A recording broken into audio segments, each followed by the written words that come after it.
ભરૂચમાં ઉજવાતા એકમાત્ર મેઘ મહોત્સવ અંતર્ગત આજરોજ પરંપરાગત છડી નોમ ઉત્સવની ધૂમધામથી ઉજવણી કરવામાં આવી હતી.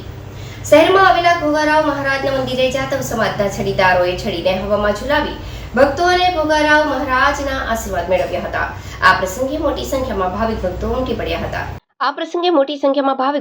પડ્યા હતા.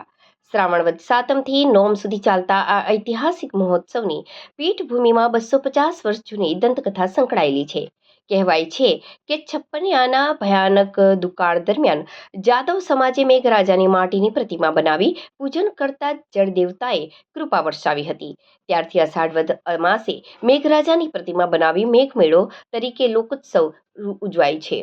ભરૂચના મેઘ મહોત્સવમાં ભોય, ખારવા અને વાલ્મીકી સમાજ દ્વારા 40 થી 60 ફૂટ ઊંચી 3 વિશાળ છડી નીકળે છે, જે આકર્ષણનું કેન્દ્ર બને છે. શ્રાવણ વદ નોમના દિવસે જાદવ સમાજના છડીદારો ભોઈવાડાથી છડીને પરંપરાગત રીતસર ઝુલાવતા ધોળીકુઈ ખાતે પહોંચે છે, જ્યાં રાત્રિ વાસ બાદ બીજા દિવસે પરત ભોઈવાડમાં બીજી જાદવ સમાજની છડીનું મિલન થાય છે.